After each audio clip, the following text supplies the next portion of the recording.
Take your seat. Thank you sir. अपना introduction दें आप। सर मैंने अपना बीए इलाहाबाद यूनिवर्सिटी से सन 2016 में geography, history and political science सीखी है। सर 2018 में इलाहाबाद यूनिवर्सिटी से मैंने पोस्ट ग्रेजुएशन ज्योग्राफी सीखी है। मैं वर्तमान में SSLC की तैयारी कर रही हूँ। मेरा वैकल्पिक विषय है। गुड।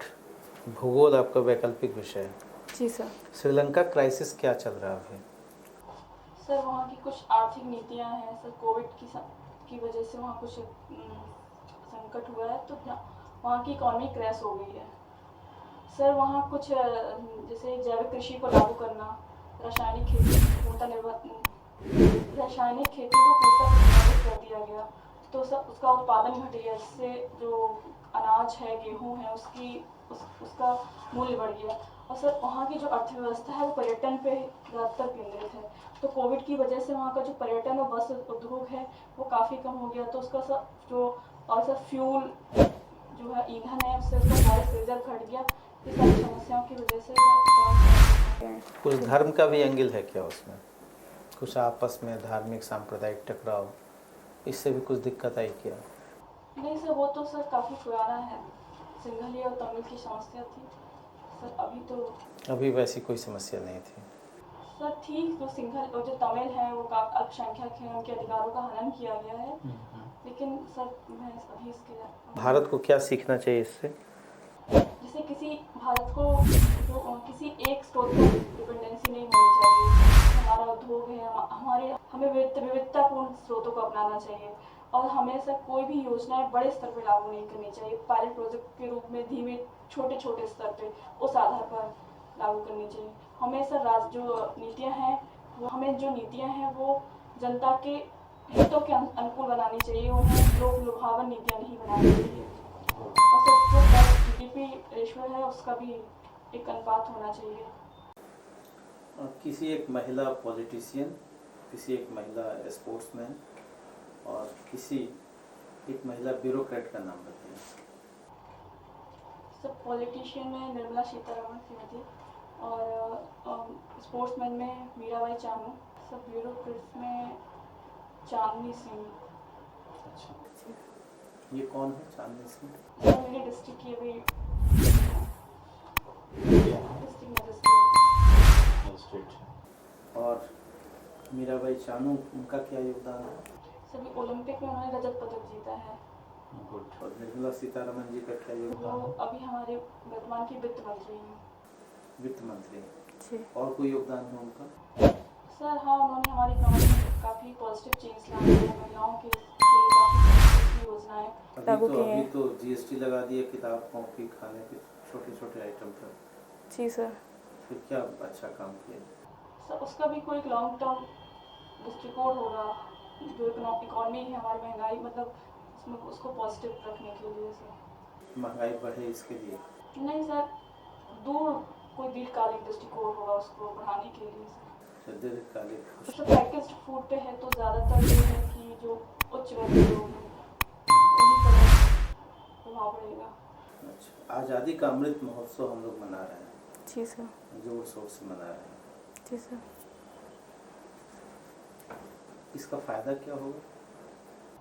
सर आज़ादी के अमृत महोत्सव के थ्रू सर हम अपने इतिहास में ऐसे लोग जो हम नायक हैं उनके बारे में भी लिखने का प्रयास करेंगे, जिन्होंने काफ़ी योगदान दिया है।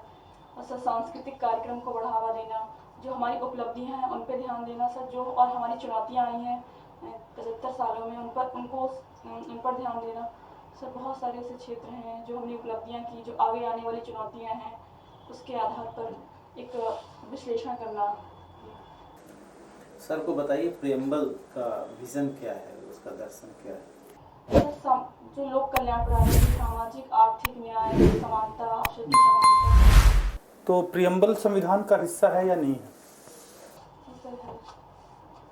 किस केस में सुप्रीम कोर्ट ने कहा कि प्रियम्बल संविधान का हिस्सा है? केशवन, वो जो है वो एक आधार, किसी भी निर्णय को लेने से पहले, किसी भी योजनाओं को लागू करने से पहले आधार होते हैं, वो सब प्रियम्बल में है। उसका जो संविधान का जो मूल उद्देश्य है वो हमें प्रियम्बल में। ठीक है, उद्देश्य है, फिलॉसफी है, दर्शन है, मूल है, लेकिन वही सुप्रीम कोर्ट ने 1960 में बेरूबारी केस में कहा था संविधान का हिस्सा नहीं है प्रियम्बल, और 13 साल बाद यानी 1973 के स्वर्ण भारती केस में कहा कि वह संविधान का भाग है। ऐसा क्यों? आपको बेरूबारी केस का नॉलेज है? हाँ, थोड़ा बहुत है। ओके, क्या था बेरूबारी केस? सो उसमें से भूमि से संबंधित पाकिस्तान को दिया गया था। हाँ, तो साधारण बहुमत से या विशेष बहुमत से? विशेष ठीक है। ये बताइए कि भूगोल आपके जो प्रशासनिक जिम्मेदारियां हैं, भूगोल का विशेष अध्ययन जो आपका ऑप्शनल है, वो कैसे योगदान करेगा आपके प्रशासनिक भूमिका में? सर, तो जो पहला है सर वो आपदा प्रबंधन में उसको हम अच्छी तरीके से उपयोग कर सकते हैं। ठीक है। सर, और उसमें जैसे हमें जब कोई भूगोल का विद्यार्थी होता है सर, उसको किसी जगह की स्थिति, पठार, सूखा प्रबंधन क्षेत्र, बाढ़ प्रबंधन क्षेत्र में बेहतर कार्य कर सकता है। उद्योगों की अवस्थिति के संदर्भ में श्रम लागत, परिवहन लागत और अवस्थिति विश्लेषण के आधार पर बेहतर physical geography, human geography, Indian geography, world geography, सबका योगदान है इस प्रशासन के भूमिका में। और पर्यटन को भी बढ़ावा दे सकते हैं। हाँ, ठीक है। ये भारत पे जो प्रभाव है, यूक्रेन और रशिया का जो युद्ध है, ये काफ़ी लंबा चल गया। जी सर। और ऐसा आप क्या मानते हैं कि लंबा जाना पुतिन की रणनीति का हिस्सा है, इसको लंबा खींचना? सर, मैं श्योर नहीं हूँ। कोई बात नहीं। यूपी में इन्वेस्टर समिट होने जा रहा है और वहाँ के मुख्यमंत्री ने कहा है कि हमारा जो उद्देश्य है वो 10 लाख करोड़ इन्वेस्टमेंट का है। जी सर। पिछले जो इन्वेस्टर समिट है उसका क्या क्या मूल्यांकन कर सकते हैं? कितना इन्वेस्टमेंट आया, उससे कितने रोजगार क्रिएट हुए? सर, श्योर नहीं, पर 40,000 करोड़ आया। ठीक है। किन किन मुख्य क्षेत्रों में इन्वेस्टमेंट आया? सर, एक तो सर जो इलेक्ट्रॉनिक्स मैन्युफैक्चरिंग में सबसे ज़्यादा हुआ है। ठीक है। सेकंड? कोई बात नहीं। यूपी की चर्चा पूरे देश में हो रही है बुलडोजर के प्रयोग के लिए और आउट ऑफ वे जाके लॉ एंड ऑर्डर मेंटेन करने की। जी सर। कीमोथेरापी कहें या सर्जिकल मेथड कहें या जो भी नाम दें, तो ऐसा क्या आप मानते हैं कि इससे सच में लॉ एंड ऑर्डर सुधर जाएगा और निवेश का क्लाइमेट बन जाएगा? सर, अगर जो बुलडोजर है, अगर उस पर पर्याप्त आधार हो, क्योंकि काफ़ी इंक्रोचमेंट है और जो वहाँ का जो एटमॉस्फेयर है थोड़ा सा डिफरेंट है यूपी का अदर स्टेट की अपेक्षा, तो सर अगर इसमें उचित तरीके से किया जाए तो ये सकारात्मक परिवर्तन आ सकते हैं। सांस्कृतिक राष्ट्रवाद क्या होता है? Cultural nationalism. सर, संस्कृति के आधार पर लोगों को आपस में जोड़ना। क्या भारत के लिए सांस्कृतिक राष्ट्रवाद, कल्चरल नेशनलिज्म जी सर। रेलिवेंट, प्रायोगिक, उपयुक्त है? ठीक है। सिनेमा को साहित्य से आप कितना जोड़ते हैं? क्या सिनेमा साहित्य का हिस्सा है? जी मैम, हो सकता है। सिनेमा से लगता है। हाँ सर, साहित्य में भी बहुत सारी ऐसी चीज़ें, चाहे वो महिलाओं के क्षेत्र में हो, वो सिनेमा में के थ्रू दिखाई जा सकती हैं। और बहुत सारे ऐसे जो क्षेत्र हैं, जो वंचित वर्ग के लोग हैं, उनको सामाजिक समस्याओं को, हाँ, सामाजिक समस्याओं को मैम सिनेमा के माध्यम से दिखा सकते हैं, उसका समाधान बता सकते हैं। जी। कोई साहित्यकार जो आपको बहुत अच्छा लगता हो, या कोई लेखक या कोई कवि? मैं साहित्य बहुत नहीं पढ़ती हूँ। तो हिंदी पढ़ा होगा? मैं हाँ, हिंदी पढ़ा है, पर जैसे महादेवी वर्मा है, महादेवी वर्मा का गिल्लू पढ़ा है जो 8th क्लास में है? मैम मुझे याद नहीं है। मैं थोड़ा, मेरा साहित्य, मैं बहुत इंटरेस्टेड नहीं हूँ सब्जेक्ट में। तो कोई भी नाम नहीं जानती? रामचरितमानस तो नाम सुना होगा। हाँ, ये आपकी हॉबी क्या है?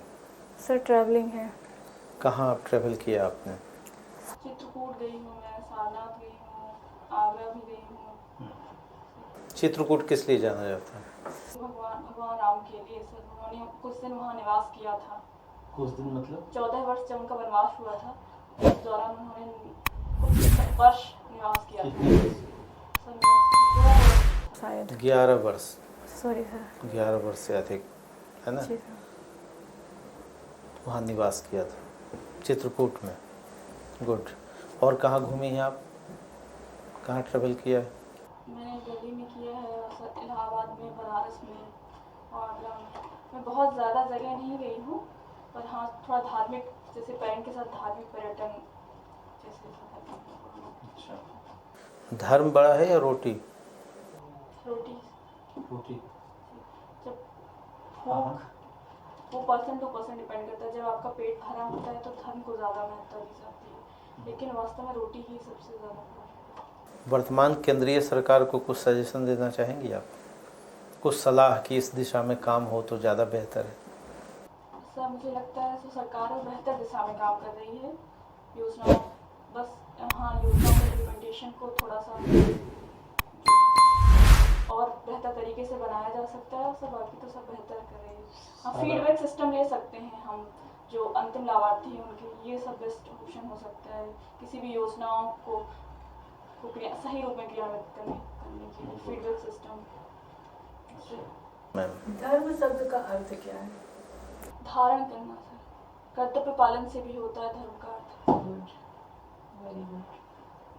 आपकी हॉबी क्या है? पर्यटन। और भी कोई हॉबी है? सर बहुत स्पेसिफिक हॉबी डेवलप नहीं हो पाई है। अच्छा। ठीक, ओके, थैंक यू। एक और दो क्वेश्चन। आपके बैकग्राउंड में पॉलिटिकल साइंस भी है। जी sir. Political science is called most democratic science, जी सर। क्यों ऐसा कहा जाता है? सबसे लोकतांत्रिक विज्ञान है, ऐसा क्यों कहा जाता है? उसमें सर जो जनता के अधिकारों की बात कही गई, जो व्यक्ति के अधिकार, जो मानव वॉल्टेयर है, रूसो है, उन्होंने व्यक्ति के अधिकार को ज़्यादा महत्व दी है सर। हाँ मानव के तर्कवाद को महत्व दी है, तो सर उसमें जो जनता के लिए, जनता लोकतंत्रवाद को इसलिए बताती है, इसलिए मास्टर ऑफ ऑल साइंसेस कहा जाता है। जी सर। ओके, एक और लास्ट क्वेश्चन। गवर्नमेंट और गवर्नेंस में क्या अंतर होता है, सरकार और सुशासन? सर गवर्नमेंट जो सरकार जो शासन करती, जो नीतियाँ बनाती है, और नीतियों का जो क्रियान्वयन होता है वो सुशासन कहलाता है। ठीक। आप प्रशासक बन के क्या करेंगे? सर बहुत सारे क्षेत्र हैं, जैसे महिलाओं के लिए सब शिक्षा का क्षेत्र है, उनकी आर्थिक सुरक्षा की करूँगी, उन्हें एम्पावरमेंट करने का प्रयास करूँगी। ये सब बहुत सारी जो दिव्यांग महिलाएं हैं स्पेशली उनके लिए मैं कार्य करना चाहूँगी। ठीक, गुड गुड। थैंक यू बैठिए बैठिए। जो अब तो औपचारिक इंटरव्यू खत्म हो गया, आप कुछ पूछना चाहते हैं तो पूछ सकते हैं, बाकी हम लोग भी कुछ रिमार्क्स बताएंगे। सर मैं मतलब मैं देश के इंटरव्यू में क्या सुधार कर सकती हूँ? तो कॉन्फिडेंस लेवल तो ठीक है, थोड़ा सा रुक के और जवाब देना। जैसे धर्म का मैम ने पूछा तो आपने एक बार धारण करना, धर्म में और भी है राइटियसनेस, यदा यदा हि धर्म से बोलते हैं, राइटियसनेस को स्थापित करना। धर्म का एक होता है प्रकृति, सांप का धर्म ही है काटना, तो वो प्रकृति भी होता है। धर्म का एक मतलब ड्यूटी भी होता है, अर्जुन तुम्हारा ये धर्म है कि तुम वार करो चाहे तुम्हारे एल्डर्स क्यों ना हो। तो ये थोड़ा सा रुकते तो जवाब अपने आप आ जाता, ऐसी बात ये नहीं आता। आप जानते होंगे मेरे समझ से, लेकिन थोड़ा नहीं रुकने के कारण, जल्दी जाने के कारण थोड़ा सा टेक योर टाइम, मतलब इसमें इतना हड़बड़ी करने की जरूरत नहीं। बाकी आप ठीक है, कोई नर्वस होने की ज़रूरत नहीं है, जैसी हैं वैसी ही चले जाइए, सिलेक्शन हो जाएगा, है ना। जितना लास्ट जानते मिनट हैं बहुत ज़्यादा पढ़ने की कोशिश मत कीजिए, ये प्रीलिम्स मेन नहीं है, फ्री माइंड से जाइए। ये सोच के जाइए कि हर क्वेश्चन का जवाब दुनिया में किसी को नहीं आता है तो मुझे कैसे आएगा। जो नॉलेज का तो कोई लिमिट है नहीं। हाँ पर्सनालिटी होनी चाहिए, जो पर्सनालिटी आपका है ठीक है, इसमें सिलेक्शन होना चाहिए, अगर बहुत कोई ब्लंडर ना करें तो। जैसा हम लोग का असेसमेंट है, एक्सपीरियंस। हम आप केवल अब न्यूज़पेपर जहाँ जहाँ आपको जिस दिशा में ले जाए, तो न्यूज़पेपर का एनालिसिस कीजिए, और इसके अलावा आपको पढ़ने की ज़रूरत है।